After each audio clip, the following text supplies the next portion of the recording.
Welcome, crew, to another episode of What Are Your Three, a Channel 3 podcast, where we take a member of the Channel 3 community, we go through 3 games of their picking, and we wander down some other roads along the way. I'm Dan Tucker, with me as always, El Ray. Hey, what's going on, everybody? And tonight we got a great guest with us. You probably, if you haven't listened to him, you should listen to him. The sounds that he creates on his stream. We're talking about, of course, Alden, c3.gg/Alden, ALDEN. He's here to give us actually his own voice tonight and not just the ambient music. So, Alden, say hi to everybody.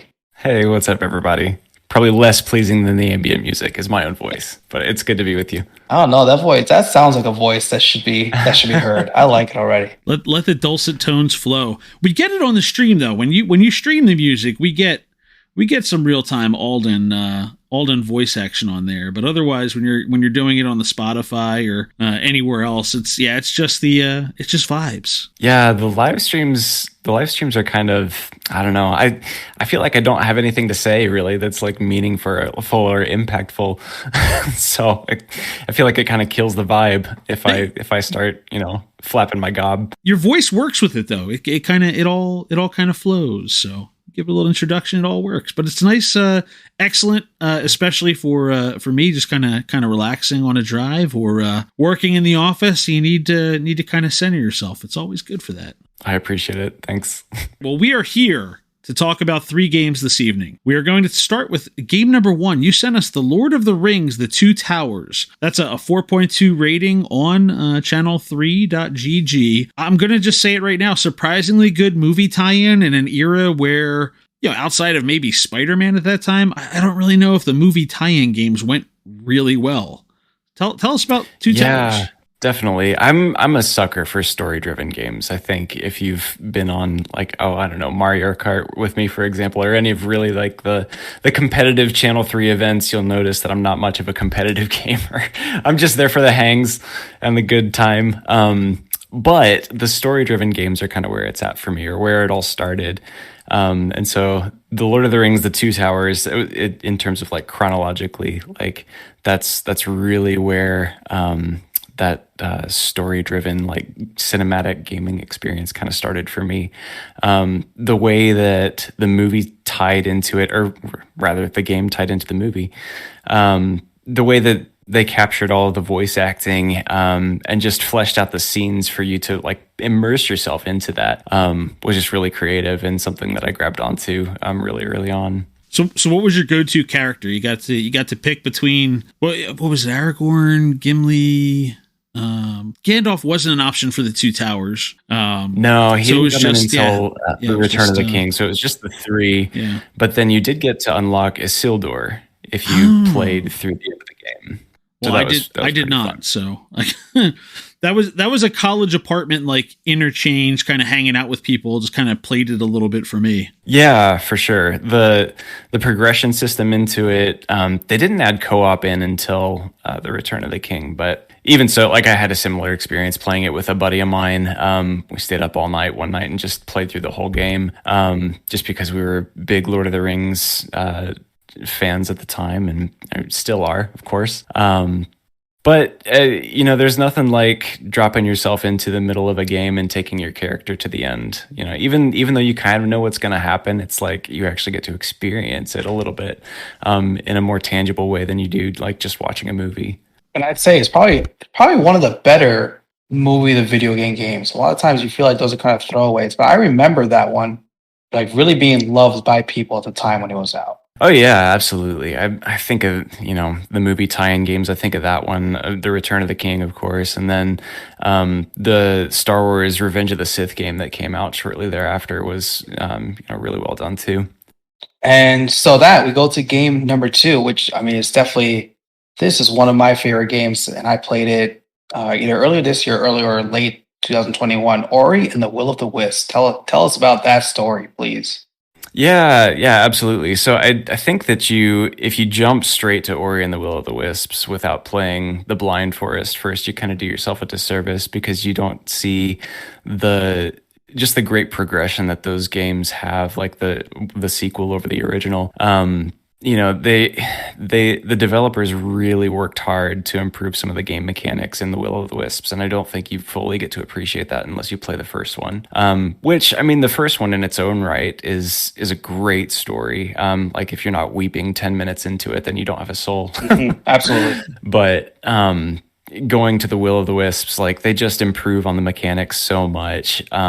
And even, like, the storyline in that is so compelling, and so enthralling. Like, even though it's not a movie tie-in game, I kind of, like I said, for me, it's the story-driven aspect of it. So even though you may not know what's going to happen, you still are, going through the game, taking your character to the end, and the environment is kind of interacting with you as you go. And I think that's really what, I don't know, storytelling through gaming is kind of all about. And Ori does that really, really well.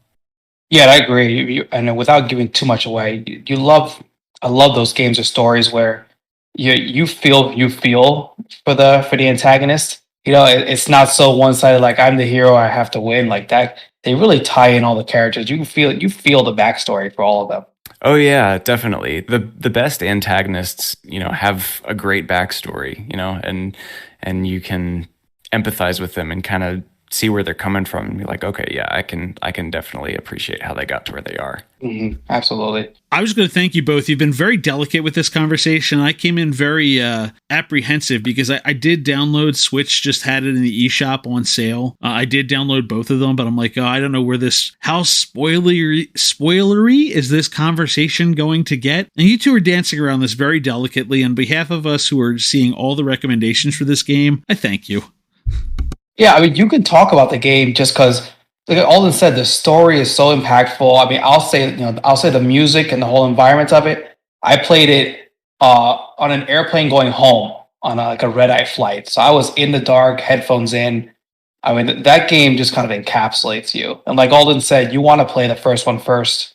You really see that progression is kind of really beautiful to see. Yeah, definitely. And you mentioned the soundtrack. I listened to the soundtrack for the Will of the Wisps before I got to play the game, and it's just stunning. It's a piece of art. Absolutely, everything you said is completely correct. And so, with that, we go to game 3, which is one that I think I might end up going and playing at some point, just because I got on in the late newer version of it. But Dark Souls 3, tell us. I feel like people say that the story mode almost seems convoluted sometimes because it's so open. There's so much to do. So how come Dark Souls 3 is your go-to for this series? Yeah. So going with the story-driven element, you kind of might be scratching your head like, okay, well, I don't really see, if for those who have played the Dark Souls games, like there's not really you don't have a set like antagonist. You don't have, a story or a background for the protagonist that's like super well presented to you. Or rather it's not spoon fed to you, right? Like right from the get go, like you don't get a script with like, this is, from the humble beginnings to, hero status. This is where you are. It's very much you've got to dig for it, right? You've got to read the item descriptions, and you've got to read some of the notes on like the different spells and whatnot to kind of figure out what's going on. You've got to dig into the lore, and you've got to work for it a little bit. And I really appreciate that storytelling method that Dark Souls encapsulates. I think they're notorious for their difficulty in particular, but kind of behind that is, it's a giant puzzle. Is really what it is. And, different move sets that you've got to memorize. And as you're fighting bosses, you're kind of like, okay, well, if I can figure out how to move here when they do this, and if I, do this button combination when they do that, or when they give this cue away, you really experience growth in yourself as a player while you're playing those games. And so the story really kind of becomes about you in a way. It's like, okay, how am I improving or getting better as I'm taking my character through this like kind of desolate and open world, not really sort of knowing what like I'm about at the beginning of it, but then kind of at the end figuring out like, okay, this is my play style, and this is how I would approach this type of boss, with a sword and a shield, or this is how I would approach a magic-based type of boss. And yeah. So I think it's more about yourself and your own experience than necessarily the character involved. I appreciate the fact that you just tied that in. Sorry, I was just going to say, I appreciate the fact of how you tied that in, because I was wondering with the first two games, you're talking about the story-driven element to it, and Dark Souls is just lingering there. It's on the list, and it's in my head the whole way. I was trying to figure out where this left turn was going to go, because my memory of it, I never played 3, but even with 1, my memory, you're talking about the protagonist, the antagonist, but the protagonist was my will to live, and the antagonist was me playing the game. Like it was just brutal. But I mean, like you really put it well. You have to dig into it. Now I kind of want to go take another crack at it, because I think Dark Souls is getting an update.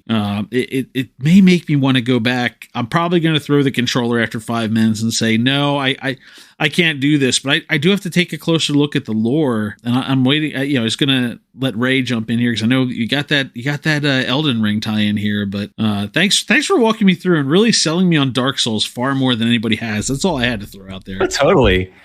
Yeah, man. It's a lot of fun. I started the Dark Souls series on 2, I think because the remaster for 1 hadn't come out yet for the next generation consoles. I almost quit it. I don't know, a couple of days into it. Are you really a Dark Souls player if you don't almost quit it at least 3 times in the first hour you're playing? Oh yeah, absolutely. It's brutal. But 2 has that death mechanic where if you die, they nerf your health. Right. So it's just easier for you to die next time, and then it keeps going down incrementally. But thankfully they did away with that mechanic in 3, which is why I picked 3 over 2. So, I mean, what you said is really cool, because games don't really do that. In games, you get power-ups along the way, and you're like, oh, okay, I'm like, my character's better now, so I can play better. But Dark Souls, you said, is like you're actually getting better at the game. Like you might get some better weapons, but if you don't get better yourself, you don't play the game better or kind of advance in it. So my question, right? So my question is, what's your go-to style in Dark Souls 3? Did you have a heavy sword? Were you kind of a light rolling around character? How do you play? Yeah, for Dark Souls, I'm definitely more of a lighter build, just kind of a sword and shield, maybe like a long sword every once in a while, or like a bastard sword. If I need to, really deal some damage, but mostly it's just sword and shield. I'd like to get into the magic builds, but I have yet to cross that bridge. It just seems way too challenging. I just don't like. I don't want to play magic and kind of like stand around and kind of like hide or almost and try to dodge all the time. I run in and jump with my big sword. My first build playing Dark Souls 2 was a magic build, and I kept running out of FP or whatever in the first area after the bonfire. I was like, okay, I don't gotta restart, kind of respec and approach this from a different angle. Probably one of the first games that I played with, the wiki right open in front of me. Like, okay, so gotta, in order to make it through this area, gotta take a left turn here and, take a right turn there. And this is where this chest is. But even so, I had a good time. Brady Games, whoever, is probably really mad, especially by that point. The wikis were an option. You didn't have to spend $40 trying to find the ultimate guide. Right. It's not like picking up the big old book at GameStop back in the day. Yeah, I think Final Fantasy VII was the last one of those. My dad had picked that one up, I remember. Actually got the Brady Games guide for Final Fantasy VII. Nice. All right, so you walked us through. We talked about some story-driven games here. We have a few honorable mentions we're going to discuss. Starting with, you combined, you're trying to break every record we have for discussing honorable mentions here. You tied in 6 different Star Wars games. You just said you were at Lego Star Wars and Lego Lord of the Rings, which Lord of the Rings consolidates 3 books into one game, but there's like 12 iterations of Lego Star Wars. So first of all, sure. Which one? Or is it just kind of the Lego Star Wars in general, or Lego in general? How'd this end up here? Yeah, just kind of the franchise in general. I will say the Skywalker Saga is really good if you haven't picked it up yet. It really revamps the Lego games in just a really, really creative way. It's entirely different.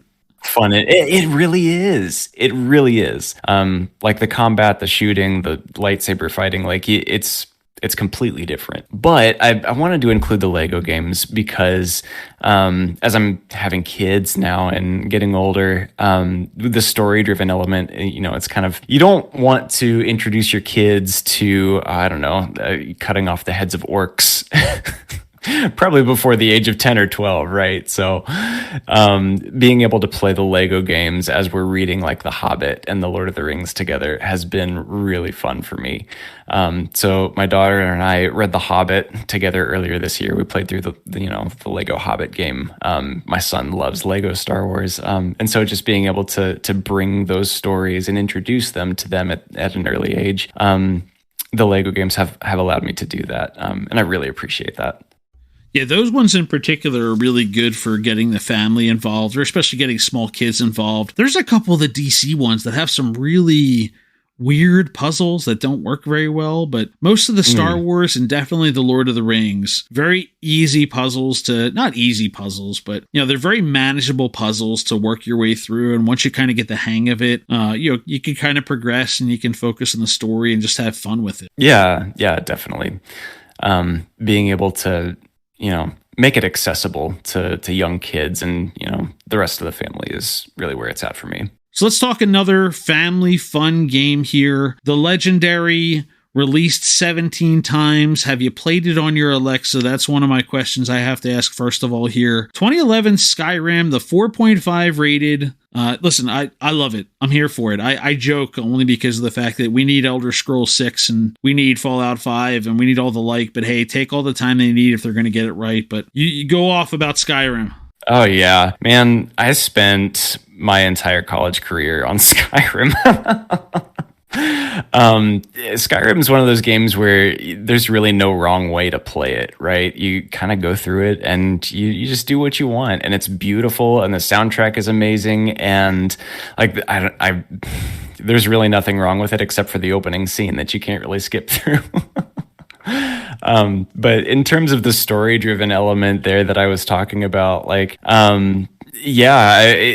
what's great about it to me is that you kind of craft your own story. Like, sure, there's the main quest line, but you can go off and do your own thing without 40 hours into the game without even touching the main quest line, which is something a lot of games don't allow you to do. It's just kind of to break the linear cycle. So it's a true open world game in that sense for me. Yeah, that's one where every time I go to replay it, I'm like, I'm going to do it different this time. I'm going to do it, not the story-wise, because narratively, I kind of go all over the place. But, what was really good with Skyrim is you built your skills up based on the actions that you take. So you weren't confined to it. You could kind of grow until you got everything up to level 100. But I always turned into a stealth archer every time. It didn't matter what. I'm like, I'm gonna do some magic this time. I'm gonna build up some fire, some healing, and nope, stealth archer. That's all it's gonna be. Sneak and archery all the way up. Oh, definitely. And those games that react to your play style, I think there's something to be said for, in terms of creativity on the developer's part too, because it's like, okay, the game is kind of getting to know you as you're getting to know the game. But yeah, like I get what you're saying. Like sword and shield build is pretty standard for me in RPGs, but I kind of gravitate towards like sword or mage build in Skyrim. But yeah, stealth archer, definitely a solid choice. The other thing I always recommend to people with Skyrim is don't fast travel. That is a game where your experience is wildly different when you don't fast travel. Listen, fast travel away in Breath of the Wild. Go nuts. Like, there's cute little things you're going to see, but Skyrim's just, you can't even tell what you're going to be seeing. You can't predict it. I can't tell you, hey, go here at this time. The stuff you're going to wander into in Skyrim is entirely on its own plane there. Playing Skyrim almost became a mental health exercise for me. Like it's kind of on par with like ambient music, because like you're walking through this gorgeous world and like there's this cinematic soundtrack playing in the background, and when they added ray tracing for the next gen consoles, you're just like looking around like, oh my gosh, I can't believe I'm walking through the mountains right now. And like there's a certain level of peace that definitely comes from from playing it. If Skyrim is the ambient music of video gaming, what on earth is Dark Souls 3? Oh, man. Nu metal? Fair enough. I was gonna say I was definitely too young for Skyrim, and by too young I think it was in high school or whenever when it came out. But I think I became head of the Thief Guild and caught in some cave down below, and that was the end of my Skyrim experience. So I got so far off that I was like, I'm never gonna make it back. I don't even know what the story is at this point, and the game just got away from me. Yeah. Yeah, totally. It can run away from you for sure. Yeah. That's why it's called Skyrim and not the hunt down for the emperor or whatever. It's just about the land. You're just doing your thing. You just go. You just do whatever you feel like. All right, last game on the honorable mentions. Another one. Listen, this is another one that I love. These indie games that they put out. I mean, Hades. Go ahead. Go talk about Hades. Oh man, Hades is such a great game. As I've gotten older and have had kids and less time for gaming, Hades is one that I just keep coming back to because the replay value on it is so high. Because it's, for those who don't know, it's a roguelite, which means that you kind of pick like a base build at the beginning, and then as you progress through your run, you pick up modifiers and buffs and whatnot along the way. And each run is a little bit different than the last one, and depending on what you get or just luck or chance or skill, a run could take you anywhere from like 15 to 30 minutes. And so it's really good for like those quick hits where you're like, okay, I know that I only have time for like one or two runs, and then I got to go do something else. But even so, like I want to draw attention to the voice acting in it and like the story that kind of runs throughout. Even as you complete runs, like you unlock pieces of the story over time, which I really appreciated and thought it was really creative, and kept me coming back for more. That's where it stands out as a roguelike game, because there's a real story to it, and every time you think it's over, like you do a disservice to yourself not reading all the chat and all the voiceover that goes along with it. I think I'm 90 hours in, and every time I think like, all right, I've finished it, it throws you just like a little more to it. It's like, yeah, no, come do 10 more runs because you need to learn more about what's happening. Definitely. Yeah, there's just so much packed into it. It's a little bit more accessible in Dark Souls in that like you don't have to read through lines and lines of text. But even so, it's hidden just enough to make it kind of like, okay, well, what if I just one more run, like just one more run, just one more run. Yeah, and like you said, 15 to 30 minutes. Once you really get into it, once you finish, okay, I can do a run. It's going to take me this long, and just have kind of fun with it. Yeah. Totally. Ray, I'm going to leave a gap in here because I may cut this later, or if you're hearing this, so be it. Hades has a 4.6. And listen, I've not torn through it to the degree that you and the Mad Harry Rackhams of the world have, but I'm going to say this much. That one-star warrior out there, we officially have an enemy of the podcast at this point, Ray. I'm declaring it. We have an enemy of the podcast. The one star, I am bothered by it because there's games like this. Like Hades, there's no logical way that this game has 1 star. Yeah, it's whether you enjoy the kinds of games or not, it's too high quality of a game. It's won too many awards. It won an award for storytelling, which video games don't get. I wish I remembered the name of the award at the moment. But a game like this, it's like a 1-star rating is just kind of a slap in the face. So we're here for the vibes. We don't really have enemies of the podcast, but I'm going to call you the enemy of the podcast. You know who you are. We're moving on now. All right, so that we go to the future games. So the games that Alden is looking forward to, and it's really kind of not surprising based on how the list goes. But the first one is Gollum. Tell me, I haven't heard of this one. Yeah, definitely. So there are going to be no surprises in this list, right? So the story-driven games, the tying into movies, the different environments that kind of already exist out in the metaverse. You're like, okay, well, Gollum, obviously set in the Lord of the Rings environment in Middle Earth. From what I hear, it's going to be sort of like a stealth-based game. But it's linear, right? So it's kind of an untold story of Gollum. So we'll see. I'm excited to see how the developers present it. I think Daedalic is developing it. Originally, it was set to release in September of this year, but I think it's been pushed back, which, I mean, fine by me. If I have to wait a little bit longer for a more complete game, then so be it. But yeah, I'm excited for this one. I'm excited to see what they do with Gollum. I think, Gollum as a character is really interesting for the Tolkien nerds out there.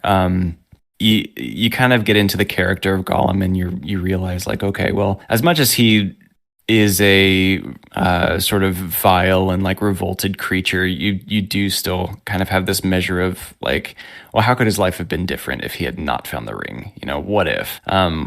How and when did he lose his humanity, and what would it take for him to get his quote unquote humanity back? I know he's not a human, but you know, we're mincing words at this point. Mhm. So my son started playing Fallen Order, which is where we're going to segue into Jedi Survivor being your second game you're looking forward to, a game that, basing on what I will say two things before I let you go off. First of all, with Fallen Order, I learned, especially with my son, you could play that game. I tried playing that game on Dark Souls mode. No, don't do it.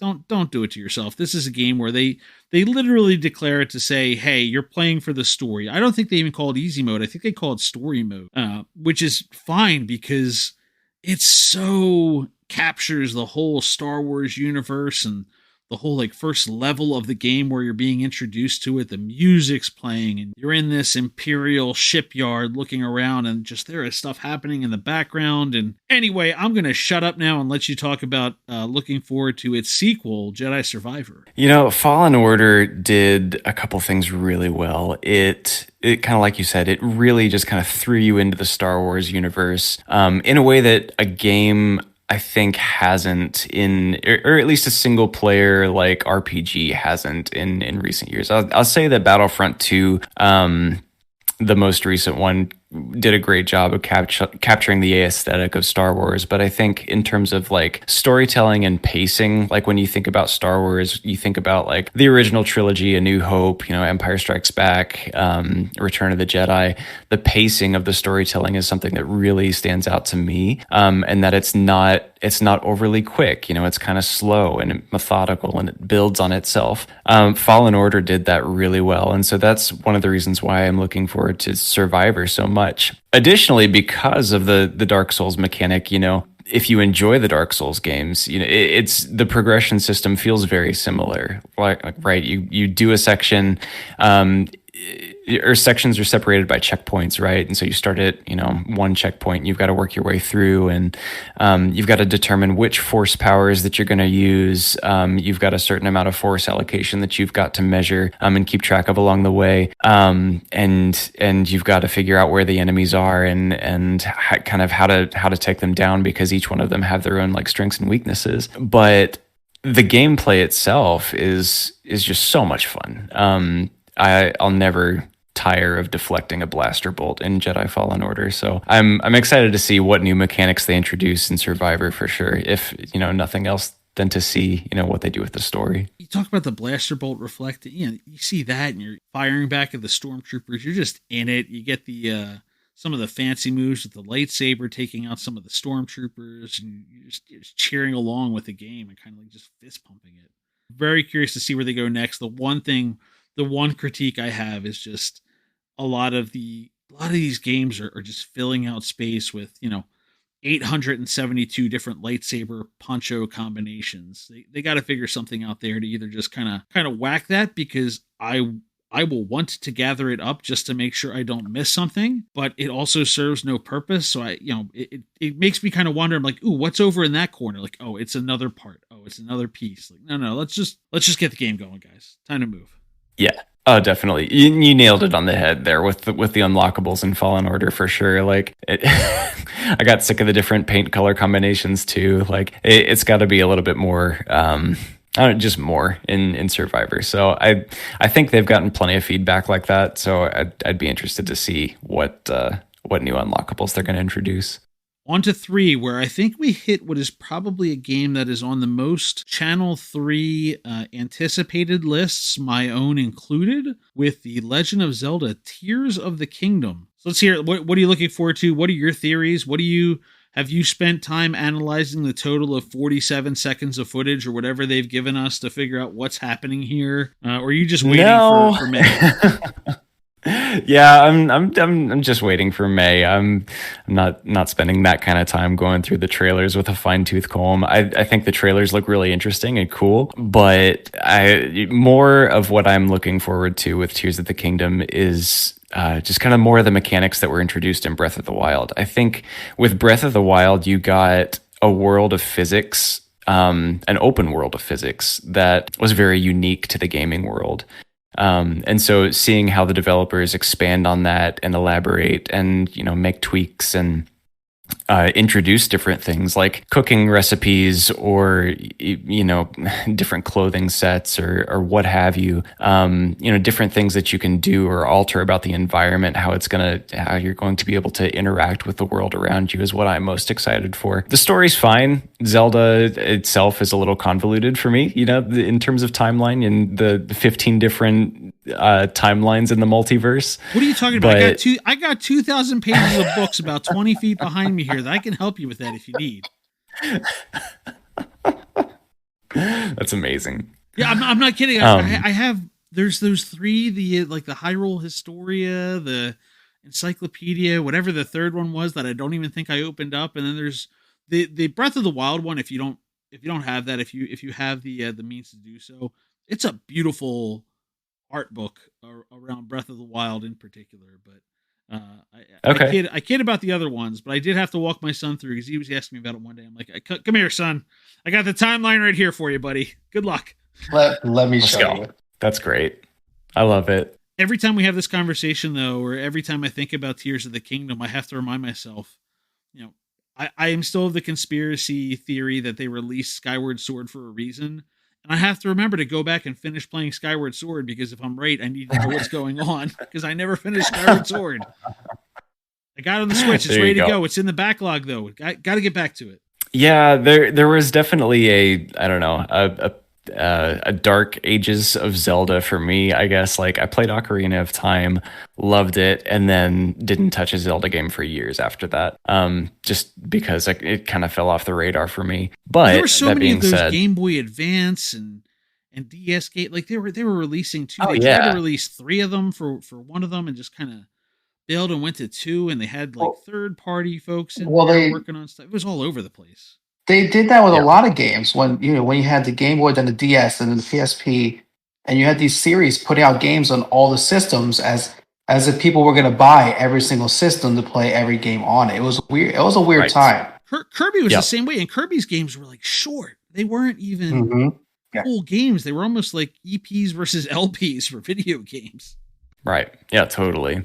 Just hard to keep up with. Speaking of EPs versus LPs, one of the things that we do on the podcast, if everyone's paying attention, is we pull one of the quests or questions from Channel 3's history to discuss with someone.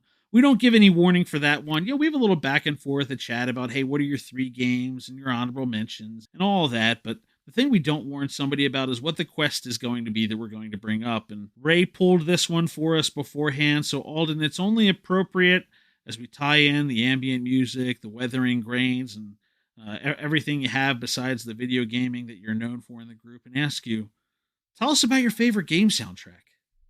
Favorite game soundtrack? Really what's on the brain right now is Ori and the Will of the Wisps, just because we talked about it earlier. I can't remember what I answered that question with. It was probably something similar. I can tell you. So your answer, I've come ready. The answer you put was Breath of the Wild. Oh, okay. But I'm very happy that you said Will of the Wisps. Yeah, well, I love Breath of the Wild. The ambient piano background, just kind of following you through the game was just really pleasant. But I think Ori and the Will of the Wisps kind of does what Skyrim set out to do and does it better in that it just kind of immerses you in the world in a way that not many soundtracks do. I could listen to that soundtrack by itself and be completely happy and wouldn't need the pictures on screen to sort of tell me anything. But it's beautiful and it's cinematic and it kind of tells a story in its own right. And I think the best soundtracks do that. Are the Ori soundtracks easier to obtain than the Breath of the Wild soundtrack? Because I think every 3 months or so I have to find a new source for the Breath of the Wild soundtrack. I may have joked about an enemy of the podcast with the 1-star person earlier, but Nintendo's music policies are absolutely a true enemy of the podcast for us at this point. I have to. I'm looking forward to checking out Ori's based on that. I mean, literally, my kids go to bed and just have the Breath of the Wild soundtrack playing on a 12-hour loop. So it is just a, like you said, mostly ambient. Occasionally get the battle music thrown in when you're playing through the entire soundtrack. But when you're telling me, hey, Breath of the Wild's up there, and you got the Ori soundtracks in there, again, I'm looking over at my Switch here behind me and saying, in front of me behind the computer. I'm like, I gotta prioritize that one just so I can do the soundtrack. Oh, for sure. Yeah, I'm pretty sure it was a Microsoft developed one, Yeah. and it's available on Spotify. Good. Take people notes, have it on Nintendo. YouTube too. People have it on YouTube too. You can play the whole soundtrack on YouTube. Nice. All right, so we're getting towards the end here, but we have to ask this. We ask everybody, Alden, so far, what's your favorite feature on Channel 3? And it doesn't have to actually be a technology feature, just your favorite thing on C3 that you like doing. Yeah, definitely. I am probably going to say playing games online with people is kind of like I mentioned at the start. Like, I'm not a super competitive person or video game player. Had some really bad experiences playing like games like Rocket League and Fortnite years ago, and kind of swore off online gaming. Just because of the toxicity that kind of surrounded it, growing up in sort of the, I don't know, when online gaming first like really got big with like Xbox Live when that first came out, and like Call of Duty Modern Warfare, I'd see my friends get online and just like get into these verbal battles with other people and just like slay each other over the microphone. Like, okay, that's not really what I want to be about or what I want to be involved in. It doesn't sound fun to me. And so the environment that Channel 3 creates and offers its user base in terms of like positivity and inclusivity is something that I really, really appreciate. It gives it gives a place for people like me who maybe aren't as competitive as like other players to just hang out and connect with other people who love gaming. And I love that. It's a place to build relationships and make friends. Alden, I was already going to sneak in to open the stream. For anybody who's not aware, Alden put the effort in to go through and compile a bunch of the soundboard clips that we use during broadcasts now. Number one on the list, just because I have them alphabetized, is the I'm glad you talk about all this toxicity in online gaming. And of course, number one, Alden, I'm going to come in here and beat you. On that list is the Alden, I'm going to beat you comment from me, which I also was going to sneak in to open the episode up, like right after I kind of exited the introduction music that we have there. I was going to drop that in. So now I really have to do it based on the fact that you're talking about this, because it was all the good fun. As Alden's talking about no toxicity, as he goes and rams red shells down my throat every time humanly possible in Mario Kart. It's all in love. It's all in good fun. I mean, listen, you put it really well, because I'm the same way. Like I can't do online gaming. It is just not worth it. I don't feel like dealing with the people that are involved with it. The community is just fantastic for everybody understanding, hey, listen, I just want to play a game and hang out, and you put the notification out there, and it's like Field of Dreams. If you build it, they will come. And people will be right there with you along the way. The events are chill. Yeah, there's some competition. You got taglines on the line and XP and all that, but everyone's just there to have fun. Yeah, absolutely. And I think what's been surprising is that like along the way, I've gotten better at some of these games. Like when I first started playing Mario Kart with Channel 3, I was like, I didn't know that you could be good at Mario Kart. I thought that was just something that you got on and like, I don't know, just did and, did races and whatnot. But like, it really was kind of a shock to the system to play, the first couple of rounds of Mario Kart with the Channel 3 crew. Was like, okay, that's Mario Kart on a different level. But then like, I don't know, playing in the events, months later, I'm holding my own against people who have been playing for, the better part of, a year or two. And so that's fun to see. All right. Well, with that, we've made it to the end here. We got to thank our guest, Alden, c3.gg/Alden. That's where you can find them. You can find the podcast at c3.gg/podcast. And as always, we drop Wednesday mornings at 3:33 a.m. Eastern on all the major platforms, including Spotify, Google Podcasts, and Apple. For myself, El Ray, Dan, Tucker, and Alden, thanks everyone for listening, and take care. Alden, I'm going to come in here and beat you.